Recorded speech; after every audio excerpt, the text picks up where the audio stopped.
Las historias que vamos a contar en este vídeo fueron posteadas por un agente forestal del Servicio de Búsqueda y Rescate que trabaja en los bosques de Estados Unidos.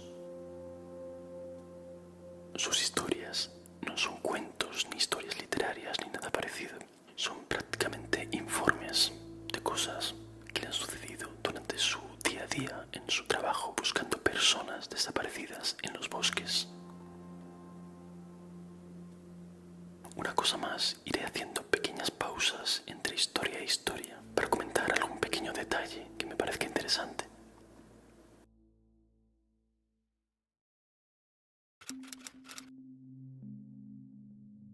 No estaba seguro de dónde publicar estas historias, así que pensé en compartirlas aquí. He sido agente forestal de búsqueda y rescate en Estados Unidos durante algunos años y en todo ese tiempo he visto algunas cosas que creo que les pueden interesar. Me unieron a otro agente del Servicio de Rescate Forestal porque habíamos recibido informes de osos en el área. Estábamos buscando un tipo que no había regresado a casa de un viaje de escalada cuando se suponía que debía haberlo hecho ya, y terminamos teniendo que escalar mucho para llegar a donde pensamos que estaría.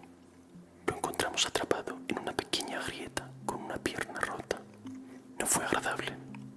Había estado allí durante casi 2 días y era muy evidente que su pierna estaba totalmente infectada.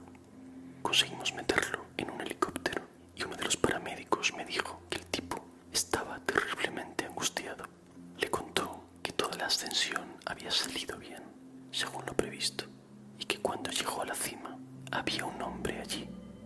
Dijo que el hombre no tenía equipo de escalada y que vestía una parca y pantalones de esquí. Caminó hacia el hombre y cuando éste se giró, dijo que no tenía cara. Su cara estaba simplemente en blanco. Se asustó y terminó intentando bajar de la montaña demasiado rápido. Esa fue la razón por la cual se cayó. También dijo que pudo oír al tipo toda la noche bajando de la montaña y dejando escapar unos horribles gritos ahogados. Esa historia me atormentó muchísimo. Me alegro de no haber estado allí para escucharla en persona.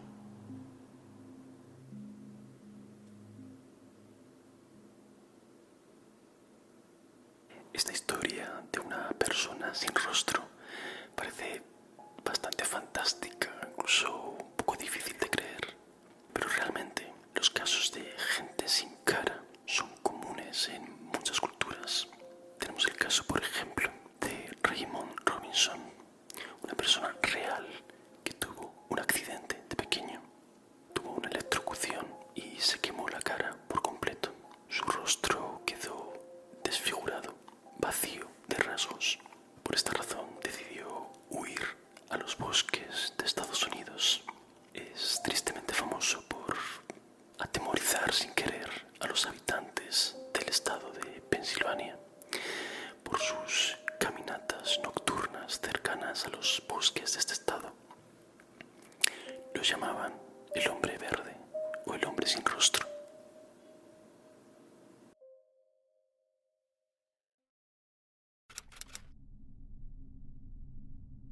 Siendo alguien que pasa literalmente todo su tiempo en el bosque, no puedes tener miedo a estar solo o a encontrarte en medio de la nada. Por eso, cuando tienes experiencias como la que voy a contar, tiendes a olvidarlas y a seguir adelante. Esto es, hasta la fecha, lo único que me ha hecho considerar seriamente si este trabajo es el adecuado para mí. Según recuerdo, esto ocurrió justo al final de la primavera. Era la típica llamada de un niño perdido. Una niña de 4 años se había alejado del campamento de su familia y llevaba aproximadamente 2 horas desaparecida. Sus padres estaban completamente abatidos y nos dijeron lo que dicen la mayoría de los padres: mi hija nunca se alejaría, se porta muy bien y nunca antes había hecho algo como esto. Cosas similares. Les aseguramos a los padres que haríamos todo lo posible para encontrarla y nos dispersamos en una formación de búsqueda estándar. Salí a inspeccionar el lugar con uno de mis colegas, que además es un buen amigo, y mantuvimos una conversación casual mientras caminábamos.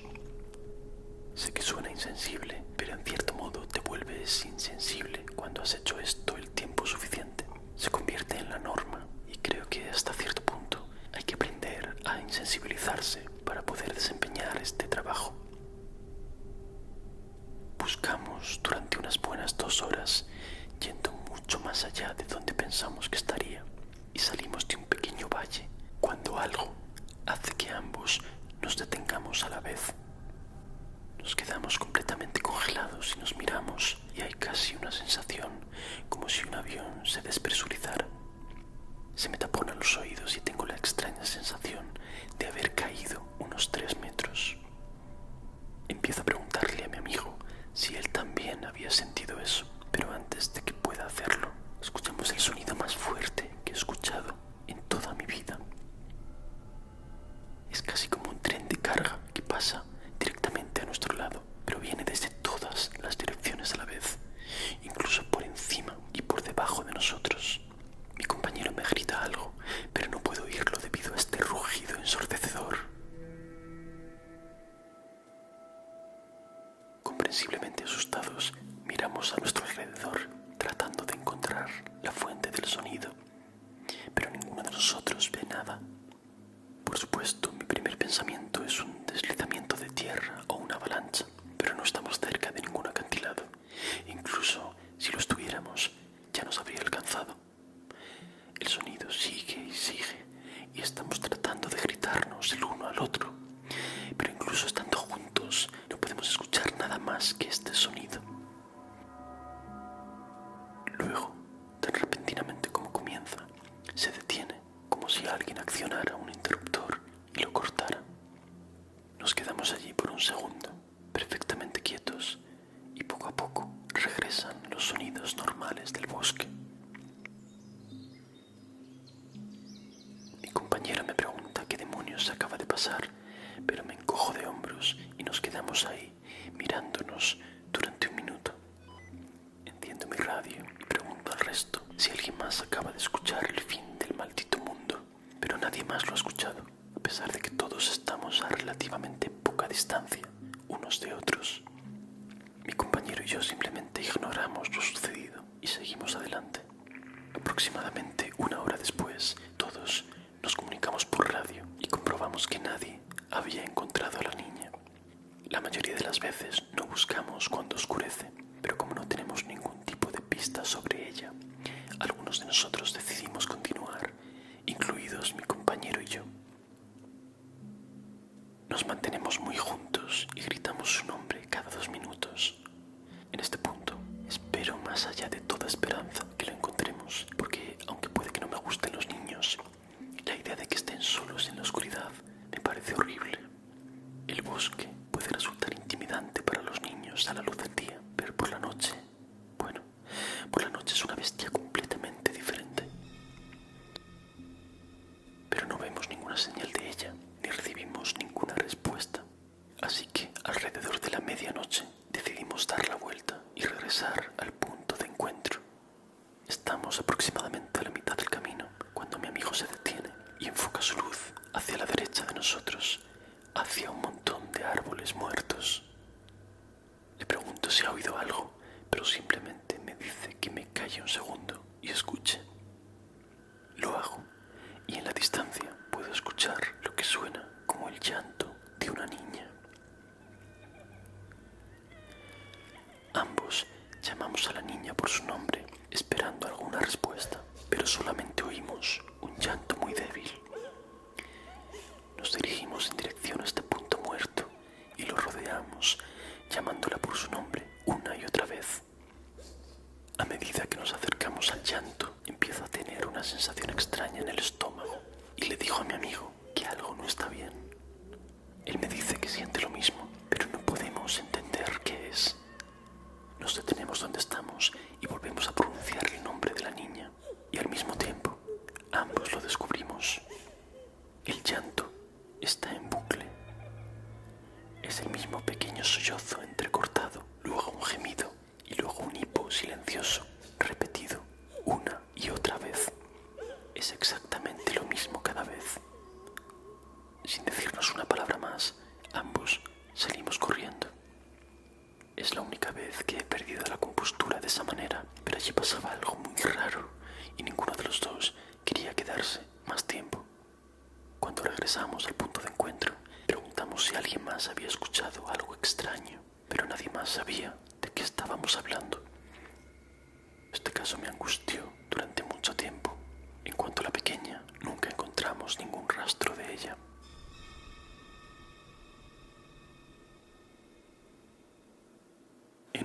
tan misterioso como un bosque, sería muy fácil interpretar un sonido extraño como otra cosa que no es. Pero lo que describe la gente forestal en este relato es otro nivel. El detalle del llanto repetitivo es el que me parece más inquietante de todos. ¿Qué puede ser? Curiosamente, muchas veces se han reportado casos en los que se utilizan llantos repetitivos como cebo para atraer a personas a un punto en concreto y asaltarlas.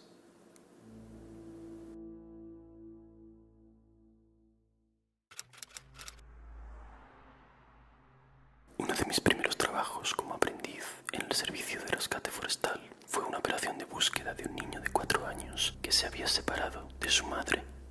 Este fue uno de esos casos en los que sabíamos que lo íbamos a encontrar porque los perros estaban siguiendo un fuerte rastro de olor y vimos señales claras de que él se encontraba en el lugar. Terminamos encontrándolo en un huerto a aproximadamente 1 kilómetro de donde lo habían visto por última vez. El niño ni siquiera era consciente de haber llegado tan lejos. Uno de los veteranos lo trajo de vuelta, de lo cual me alegré, porque realmente no soy bueno con los niños y me resulta difícil hablar con ellos y hacerles compañía. Mientras mi superior y yo regresamos, decide llevarme por un desvío para mostrarme uno de los puntos calientes donde tendemos a encontrar personas desaparecidas. Es un punto en el terreno, cerca de un sendero, que crea un pequeño valle o depresión, y la gente generalmente suele ir por él cuesta abajo, porque es más fácil que ir por el sendero en ese punto. Caminamos hasta allí, está a unos pocos kilómetros de distancia, y llegamos allí en aproximadamente 1 hora más o menos. Mientras caminamos por la zona, me indica lugares donde se ha encontrado a gente en el pasado. De repente, veo algo en la distancia. Para que lo sepáis, este área en la que estamos está a unos 10 o 12 kilómetros del área de estacionamiento principal, aunque hay caminos secundarios que puedes tomar para acercarte si no quieres caminar tan lejos. Pero estamos en terrenos protegidos por el Estado, lo que significa que no puede haber ningún tipo de desarrollo comercial o residencial aquí. Lo máximo que puedes ver es una torre de bomberos o un pequeño refugio improvisado que alguna persona sin hogar construye de vez en cuando. Pero puedo ver desde aquí que, sea lo que sea esto, tiene bordes rectos, y si hay algo que aprendes rápidamente es que la naturaleza rara vez hace líneas rectas. Se lo señalo a mi superior, pero no dice nada. Simplemente se queda atrás y me deja acercarme a comprobarlo. Me acerco a unos 6 metros y se me eriza todo el vello de la nuca. Es una escalera en medio del maldito bosque. En el contexto adecuado, sería literalmente lo más inofensivo que jamás haya existido. Es simplemente una escalera normal con una alfombra de color beige y unos 10 escalones de altura. Pero en lugar de estar en una casa donde obviamente debería estar, está aquí, en medio del bosque. Los lados no están alfombrados, obviamente, y puedo ver la madera de la que está hecha. Es casi como un error de un videojuego, donde la casa no se carga por completo y las escaleras son lo único visible. Me quedo allí y es como si mi cerebro estuviera trabajando horas extra para intentar darle sentido a lo que estoy viendo. Mi superior viene y se detiene a mi lado, con indiferencia, mirándolo como si fuera la cosa menos interesante del mundo. Le pregunto qué carajo está haciendo esta cosa aquí y él simplemente se ríe. Acostúmbrate, novato. Vas a ver muchas de ellas. Empiezo a acercarme, pero me lo impide, agarrándome del brazo firmemente. Yo no haría eso, dice. Su voz parece relajada, pero su agarre es muy fuerte y me quedo ahí, mirándolo a los ojos. Las verás todo el tiempo, pero no te acerques a ellas, no las toques, no las subas, solo ignóralas. Empiezo a preguntarle al respecto, pero algo en la forma en que me mira me dice que es mejor que no lo haga. Al final seguimos nuestro camino y el tema no vuelve a surgir durante el resto de mi formación, pero tenía razón. Yo diría que en 1 de cada 5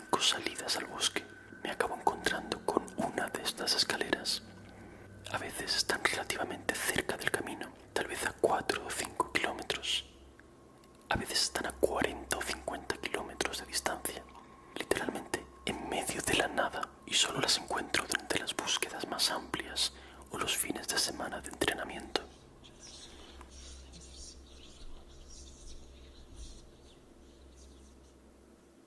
La naturaleza humana busca patrones y explicaciones en todo, y cuando no las encuentra puede ser muy desconcertante. Incluso algo tan aparentemente inofensivo como una escalera puede parecerte lo más peligroso del bosque. Podrían ser estructuras provenientes de construcciones antiguas, pero si ese es el caso, porque parece que no se deterioran con el paso del tiempo, porque parecen ajenas al entorno natural en el que están insertadas.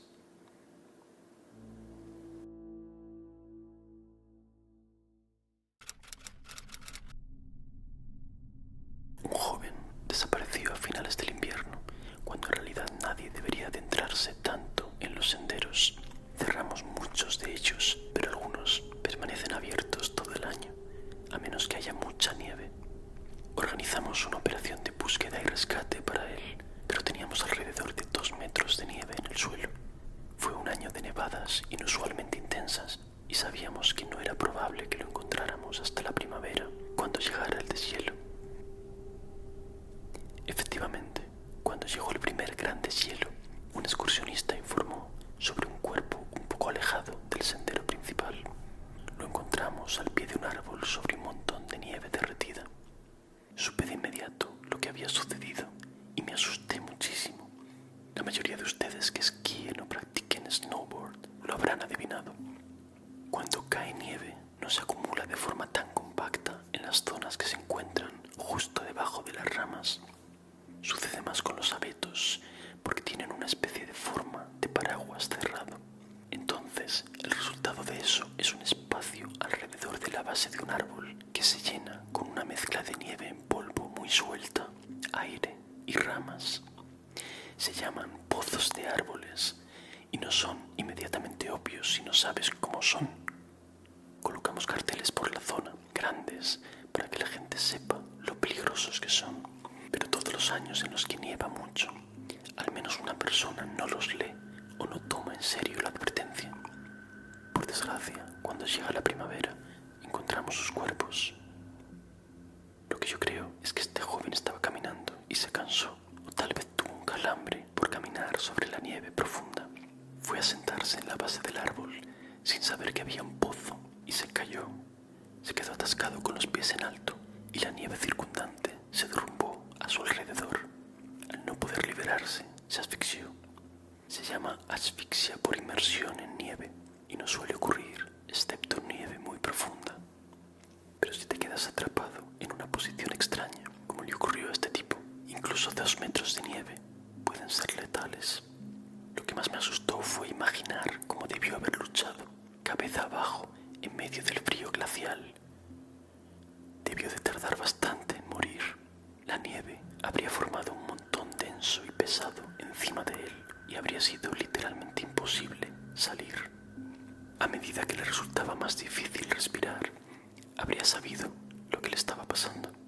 Ni siquiera puede imaginar lo que estaría pensando en sus últimos momentos.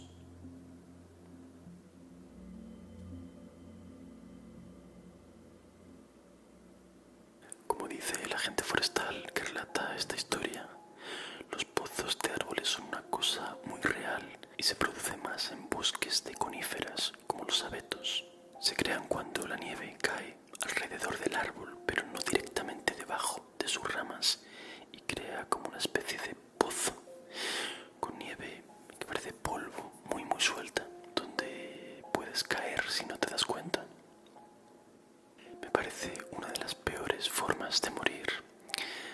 Básicamente es como ser enterrado vivo en la nieve.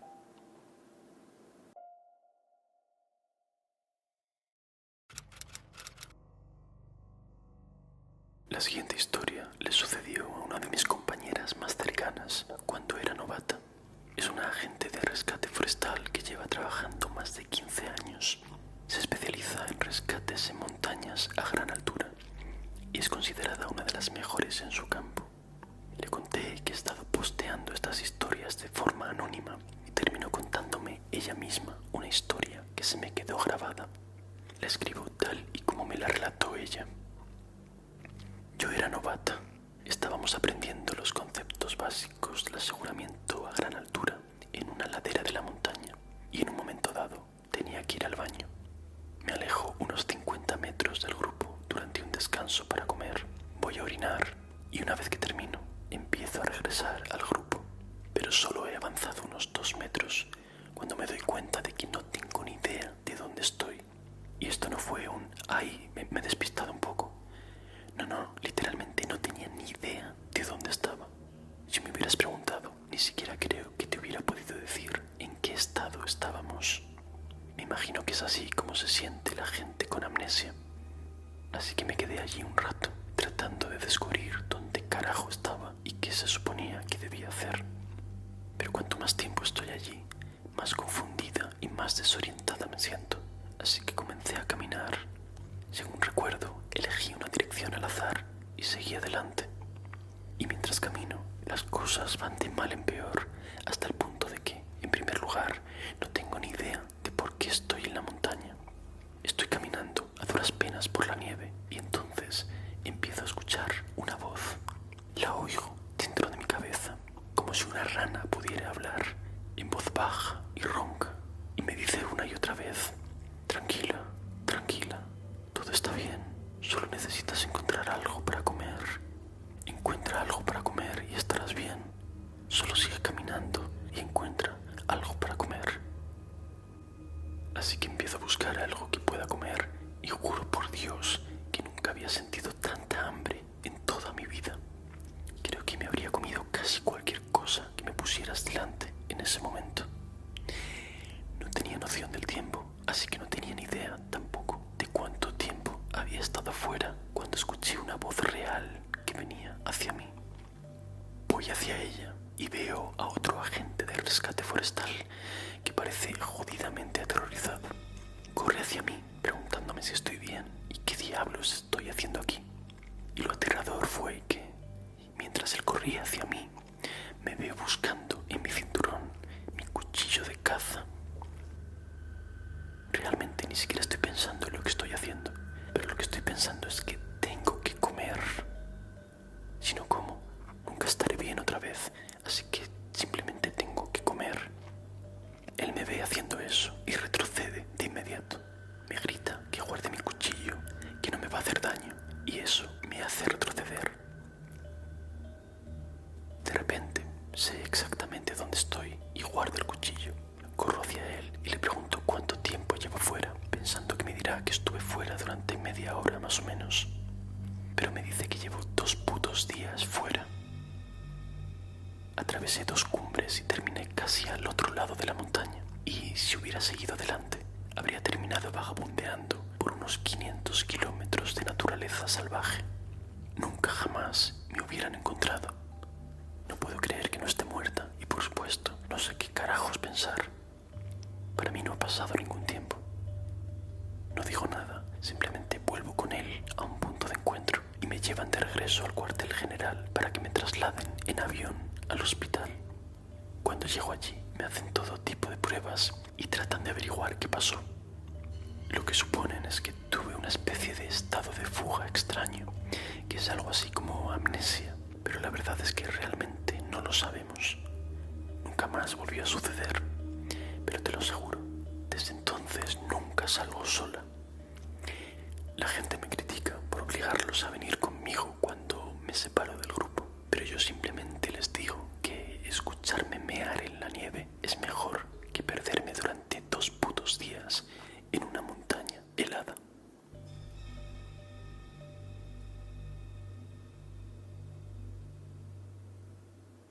El estado de fuga existe realmente. Es un trastorno disociativo en el que la persona, momentáneamente pierde su sentido de la identidad. No sería tan raro que sucediese en la soledad de una montaña enorme. Algo más difícil de explicar es este rapto de canibalismo repentino.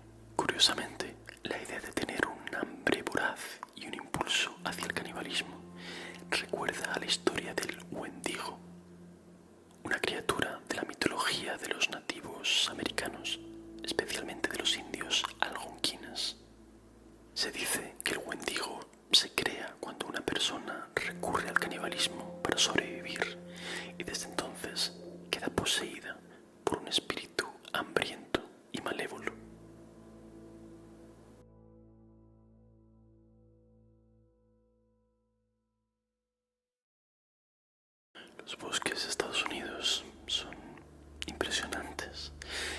belleza y de vida, pero también en toda esa inmensidad, llenos de sucesos y de hechos bastante perturbadores. Cuéntame, ¿cuál de estas historias relatadas por nuestro agente forestal es la que te ha inquietado más?